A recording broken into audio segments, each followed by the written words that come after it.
இது குறித்த கூடுதல் விவரங்களை வழங்குவதற்காக எமது செய்தியாளர் சுப்பிரமணியன் இணைப்பில் இருக்கிறார். வணக்கம் சுப்பிரமணியன், முழு விவரங்களை பகிரலாம்.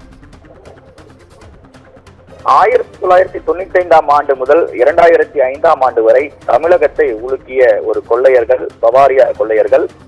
இந்த கொள்ளையர்களை பிடிப்பதற்காக அப்போது ஐஜியாக இருந்த ஜாங்கீர் தலைமையில் தனிப்படை அமைக்கப்பட்டு பல்வேறு கட்ட நடவடிக்கைகள் மேற்கொள்ளப்பட்டு 13 பேர் அந்த வழக்கில் கைது செய்யப்பட்டார்கள். 2 பேர் என்கவுண்டர் செய்யப்பட்டார்கள். குறிப்பாக இந்த பவாரியா கொள்ளையர்கள் கும்மிடிப்பூண்டி அதிமுக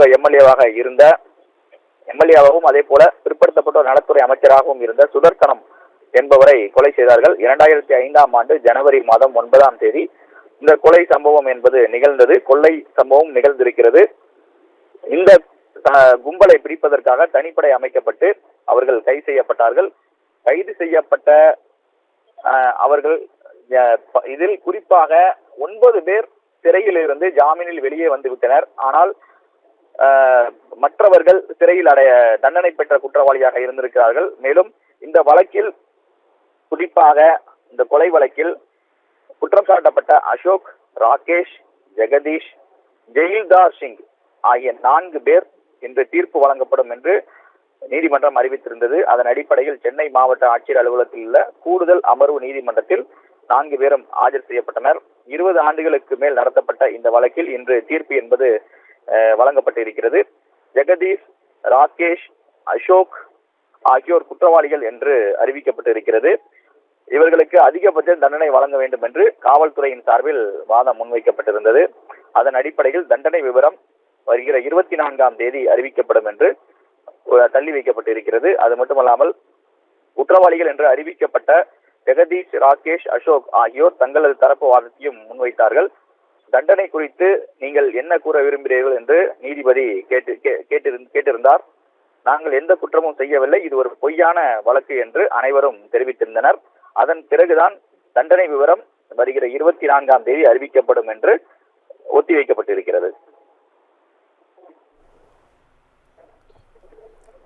விரிவான விவரங்களை வழங்கியமைக்கு நன்றி சுப்பிரமணியன்.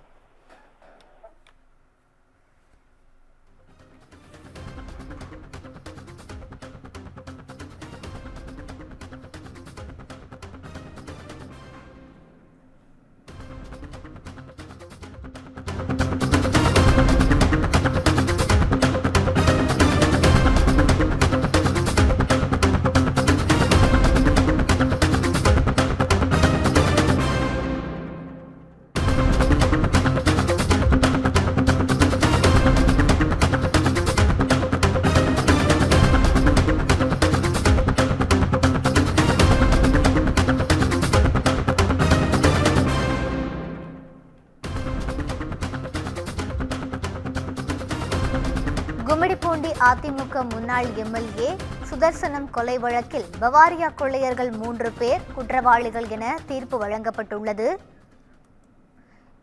2005ஆம் ஆண்டு ஜனவரி 9ஆம் தேதி நள்ளிரவில் அதிமுக எம்எல்ஏ சுதர்சனத்தை வீடு புகுந்து பவாரியா கொள்ளையர்கள் சுட்டு கொன்றுவிட்டு 62 சவரன் தங்க நகைகளை கொள்ளையடித்து சென்றனர். இந்த வழக்கில் ராஜஸ்தான், ஹரியானாவில் பவாரியா கொள்ளையர்கள் 9 பேர் கைது செய்யப்பட்டிருந்தனர்.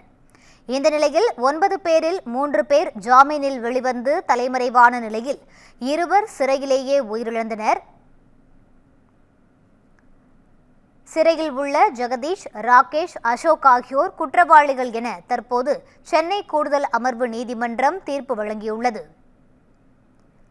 எம்எல்ஏ கொலை வழக்கில் 20 ஆண்டுகள் கழித்து தீர்ப்பு வழங்கப்பட்டுள்ளது. இது முக்கியத்துவம் வாய்ந்ததாகவும் பார்க்கப்படுகிறது.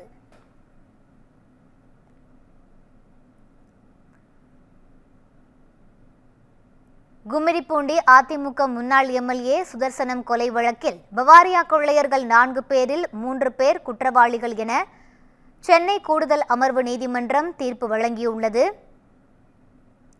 கடந்த 2005ஆம் ஆண்டு சுதர்சனத்தை வீடு புகுந்து சுட்டுக் கொன்றுவிட்டு 62 சவரன் தங்க நகைகளை பவாரியா கொள்ளையர்கள் கொள்ளையடித்து சென்றனர்.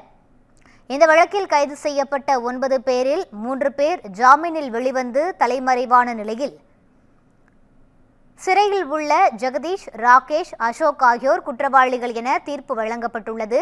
கொள்ளையர் ஜெயில்தார் சிங் குறித்து நவம்பர் 24ஆம் தேதி தெரிவிக்கப்படும் என நீதிமன்றம் கூறியுள்ளது.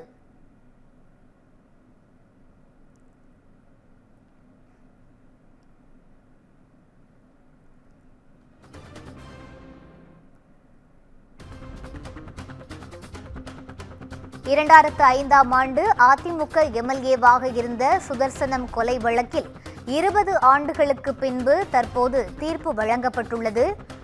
பவாரியா கொள்ளையர்கள் 3 பேர்தான் குற்றவாளிகள் என நீதிமன்றம் தீர்ப்பு வழங்கியுள்ளது.